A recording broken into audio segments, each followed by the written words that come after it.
Hi there everyone, welcome back to the ScrapbookPal YouTube channel. I'm Cassie Trask. Today we are going to be using the Spellbinders Say Cheese Classic Pooh Baby Collection. We are going to be working with the Kanga and Roo, so cute, and we're also going to be using the baby accessories, some fun options here, and I love that there's a little high chair. How cute is that? We're also going to pair that up with the Hello Baby stamp set. There is a die to go along with it, but I'm not going to use that today because I don't need it. So we have that, so darling. I'm going to pair this up as well with our notched corner frames. So let's go ahead and get started. To save a little time, I die cut out all the pieces that I needed from both Kanga and Roo and the baby accessories. So let's put Kanga together. And it's super simple. I'm just going to follow the packaging and we'll use some reverse tweezers and some liquid glue to do all that. So to start, we've got this piece for Kanga's front. I like that there is a cutout for the pouch. So if you really wanted to, you could put Roo inside the pouch. How darling would that be? Might just have to do that. So we're going to start with that. I do like that Spellbinders also has the parts for like the nose and the eyes that make it super simple to put together rather than tiny little eye pieces.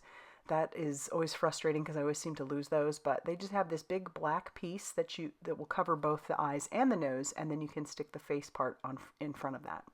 Then we'll attach that down to the front of Kanga's face. Sorry about my head being in the way. I just want to make sure I'm putting everything in the right spot.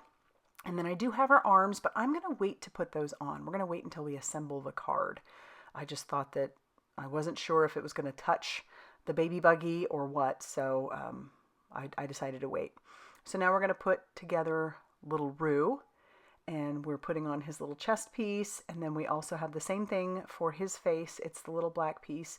I did make Roo kind of dark, and so you'll still be able to see it, especially in person, but you can see his cute little black nose and his little black eye. And then we have this piece like his bib, so I'm going to stick that on the front of him. Pardon my head once again.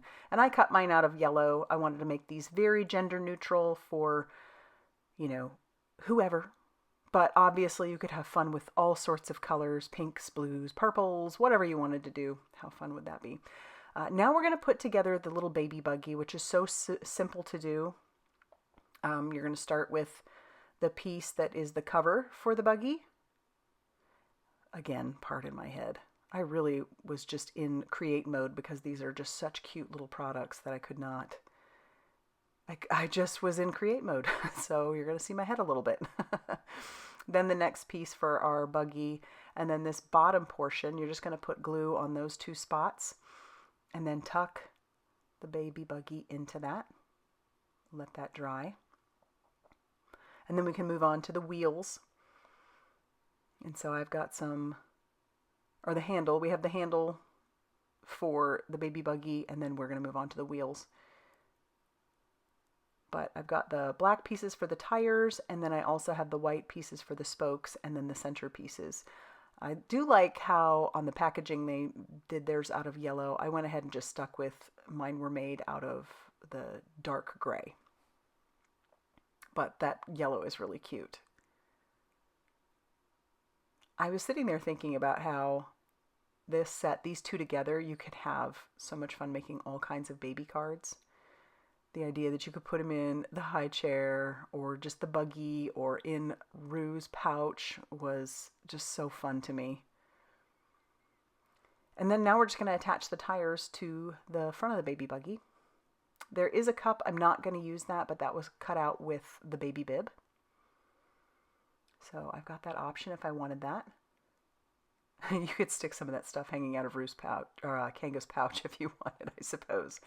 But we're going to put little Roo inside the baby buggy, and I really want him to be seen, so I'm kind of putting him in front of that, like he's trying to worm his way out of the buggy. And then this is where I went ahead and die cut out the notched frame, the corner frame, and I did it out of, not the biggest one because I do want my background piece to show, but we're going to just blend a little bit of some evergreen bough on the very bottom of this notched frame.